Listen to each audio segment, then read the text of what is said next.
ಅವಶ್ಯಕತೆ ಇದೆ. ಹಾಗಾಗಿ ಎಲ್ಲ ಸಾರ್ವಜನಿಕರ ಸಹಕಾರದೊಂದಿಗೆ ಇವತ್ತು ಈ ಕಾರ್ಯಕ್ರಮವನ್ನು ಹಮ್ಮಿಕೊಂಡಿದ್ದೇವೆ. ಈಗಾಗಲೇ ಸುಮಾರು 12ಕ್ಕೂ ಅಧಿಕ ತಂಡಗಳು ಹೆಸರನ್ನು ನೋಂದಾಯಿಸಿವೆ. ಈ ಉದ್ಘಾಟನಾ ಕಾರ್ಯಕ್ರಮದ ಬಳಿಕ ನಾವು ಹಗ್ಗಜಗ್ಗಾಟ ಸ್ಪರ್ಧೆಯನ್ನ ಪ್ರಾರಂಭಿಸಲಿಕ್ಕಿದ್ದೇವೆ. ಹಗ್ಗಜಗ್ಗಾಟ ಸ್ಪರ್ಧೆಯಲ್ಲಿ ಪ್ರಥಮ ಬಹುಮಾನ 4444, ದ್ವಿತೀಯ ಬಹುಮಾನ 3333, ತೃತೀಯ ಬಹುಮಾನ 2222. ಮಧ್ಯಾಹ್ನ ಮಹಿಳೆ ಹೆಸರನ್ನ ನಮಗೆ ಮುಂಚಿತವಾಗಿ ತಿಳಿಸಬೇಕಂತ ಕೇಳ್ಕೊಳ್ತಾ ಇದ್ದೇವೆ.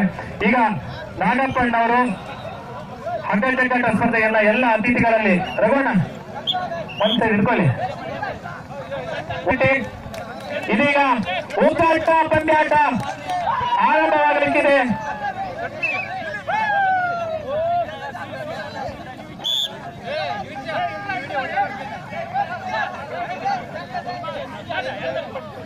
ಜನ ಕರೆಕ್ಟ್ ಮಾಡಿ. ನಾಗಪ್ಪಣ್ಣ ಜನ ಈಚೆ ಕರೆಕ್ಟ್ ಮಾಡಿ, ಈಚೆ ಕರೆಕ್ಟ್ ಹಾಕಿ.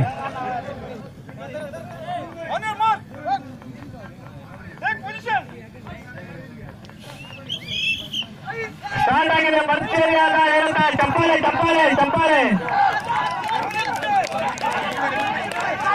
ಭರ್ಜರಿಯಾದ ಹೋರಾಟ. ಮುಸ್ತಾರ್ ಮತ್ತು ಮಂಜು ಕುಂದಾರು ನೇತೃತ್ವದ ತಂಡಕ್ಕೆ ಭರ್ಜರಿಯಾದ ಸೈನ್ಮಾಟ ನಡೀತಾ ಇದೆ. Very good. ಪ್ರೇಕ್ಷಕರ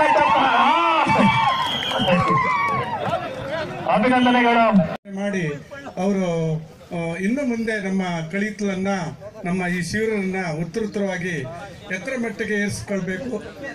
ಪ್ರವಾಸೋದ್ಯಮದಿಂದ ಇದನ್ನ ಇನ್ನು ಮುಂದೆ ಇದಕ್ಕೆ ಸಹಕಾರ ನೀಡುವಂಥ ಯೋಜನೆಗಳನ್ನ ಯಾವ ಕಡೆಯಿಂದ ಬರುತ್ತದಂತೇಳಿ ನೋಡ್ಕೊಂಡು ಇದನ್ನು ಇಂಪ್ರೂವ್ ಮಾಡಲಿಕ್ಕೆ ಹೊರಡ್ಬೇಕಂತೇಳಿ ನನ್ನ ವಿನಂತಿ. ಎಲ್ಲರೂ ಸಹಕಾರ ಇದ್ರೆ ಮಾತ್ರ ಒಂದು ಊರು ಉದ್ಧಾರ ಆಗುತ್ತೆ ಅಂತ ಹೇಳಲಿಕ್ಕೆ ಬಯಸ್ತಾ, ನೀವೆಲ್ಲರೂ ಬಂದಿದ್ರಿ, ಎಲ್ಲರೂ ಒಂದೊಂದು ಚೂರು ಸಹಕಾರ ಮಾಡಿದ್ರೆ ನಿಜವಾಗೂ ಈ ಉತ್ಸವ ಒಳ್ಳೆದ ಮೆರುಗುತ್ತಿರ್ತದೆ ಅಂತ ಹೇಳ್ತಾ ಈ ಎರಡು ಮಾತನಾಡಲು ಅವಕಾಶ ಮಾಡಿಕೊಟ್ಟಂತ ತಮ್ಮೆಲ್ಲರಿಗೂ ಹೊಂದಿಸ್ತಾ ನನ್ನ ಈ ಮಾತನ್ನು ಮುಗಿಸ್ತಂತೆ. ಜೈ ಹಿಂದ್, ಜೈ ಗುರುದೇವ್. ಹಾಗೆ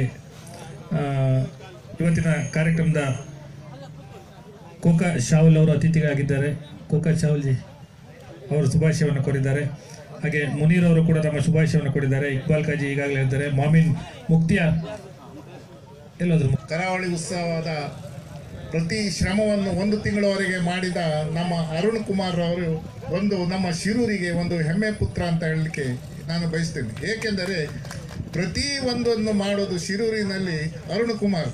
ಈಗ 1.5 ತಿಂಗಳಿಂದ ಕರಾವಳಿ ಉತ್ಸವ ಮಾಡಬೇಕಂತ ನಮ್ಮ ಜಿಪ್ರಿ ಸಾಹೇಬ್ರ ಹತ್ರ ಕೇಳಿಕೊಂಡಾಗ ಜಿಪ್ರಿ ಸಾಹೇಬ್ರು ಹೇಳಿದ್ರು, ನಮ್ಮದೇ ಜಾಗ ಇದೆ, ಅಲ್ಲೇ ಮಾಡಿ, ಮತ್ತು ಮುಂದೆ ಏನಾದರೂ ನೀವು ಬಿಲ್ಡಿಂಗ್ ಅಥವಾ ಪ್ರವಾಸೋದ್ಯಮ ತಂದರೂ ನಮ್ಮ ಜಾಗದಲ್ಲಿ ಹಾಕಿ, ನಾವೇ ಆ ಜಾಗವನ್ನು ದಾನವಾಗಿ ಕೊಡುತ್ತೆ ಅಂತ ಹೇಳಿದ್ದಾರೆ.